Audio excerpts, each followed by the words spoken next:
Alright Josh, today as promised I was going to show you how I set up my AKORN for my smoke.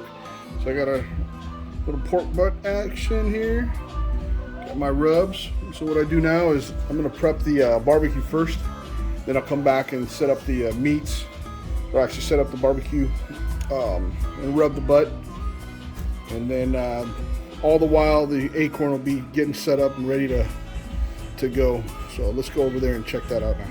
Alright brother, so nothing fancy with what I'm using right now. I went out and got some ridge charcoal. It was at Lowe's, cheap 99, $7 a bag, but it's made with oak and hickory. Then I got some Kingsford hardwood, a little bit of pecan chips, that's what I usually do. Here's the AKORN. You see the this grate on top. I typically will take this off because we're just smoking, and then I'll set that off to the side. And then I'll set up the briquettes and I'll show you how I do it. So as you can see, I'll lay the first course, and then what I'm going to do is I'm going to lay another one on the inside of that, and then I'll double up on that, and that'll give me enough burn time for about 10 to 12 hours worth of cooking. Finish it up and then I'll show you after this. Alright, so when it's done, it kind of looks like this. You'll see there's a couple of rows, and then what I'll do is I'll sprinkle some wood chips in there. I use pecan myself, only because this will get the smoke that I kind of want, you know, here and there. Not a ton of smoke, but enough to get the flavor right in there. In fact, I may add a little bit more. Alright, to start it, I grab one of these little starter cubes there. See there? And then I just give it a light.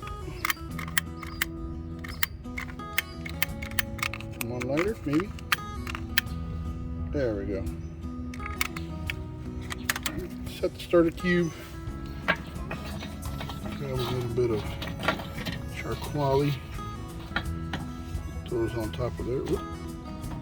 Get that.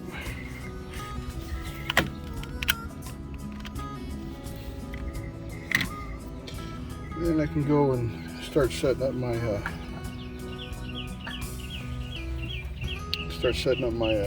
pork butt, and we're ready to rock and roll. In the back, that thing should be rocking and rolling.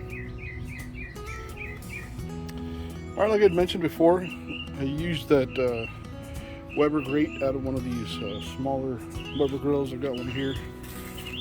I got my 22-inch. Then I use this is the grate out of one of these smaller 18-inch Weber. Then I use my pizza pan. That's my diffuser. Once that thing starts kicking up a little more smoke and smoldering, then we'll put the diffuser on, and I'll show you that.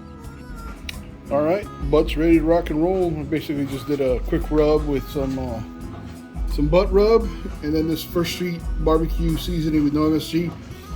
This stuff you can get at I think the First Street stuff you can get at Smart and Final. And there's a guy that I met there that was doing competition barbecue, said that's what he was using, is this one right here. So I've had pretty good success with it. We'll see how it turns out. Now I'm just going to go over to the barbecue and tend to that and see how that goes. Alright, so here we go. It's almost time to rock and roll. I've got smoke going. We got some pretty good little coal bed starting out there, and that's what's going to get everything fired up. So now what I'll end up doing is I'm going to take my my diffuser,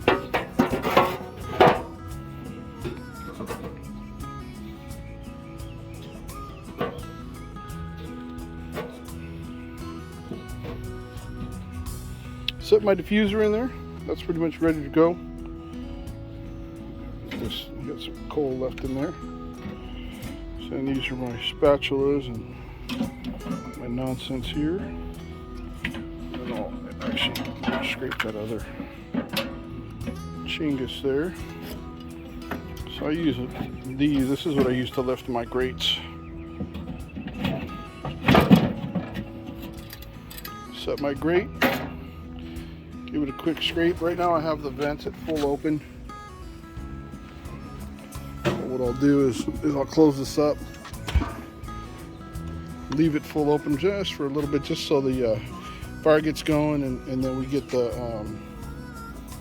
temperature up a little. Once the temperature's up, then I'll shut down the vents a little bit more, and then we'll get to we'll put the butt on there, the pork butt. We'll see how that goes. All right.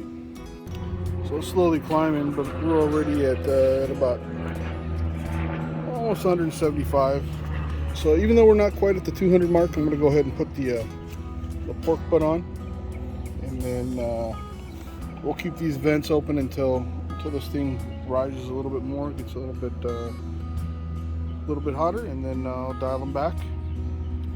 Probably right at around 200 degrees. I'll dial them back to where I keep them normally for the duration of the cook. So you see the smoke is rising, and that's where that pizza pan diffuser comes in. It's really nice. It works out. You got the pork butt up on there, fat cap up. Well, people vary. I mean, I've done it fat cap down, fat cap up. Today I just decided, well, we'll put fat cap up and we'll see how it goes. And I'll close this thing up.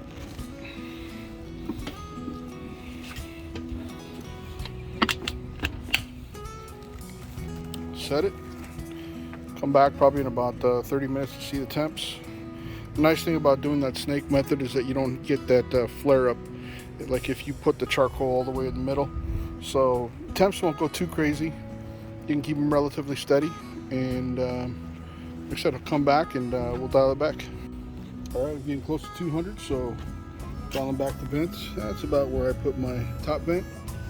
And then because of the snake method, I'll use about a 1/4 inch. You'll see there, 1/4 inch of air, and that seems to keep it dialed and with no peaks and no spikes. At this point, I don't use the meat probes, but to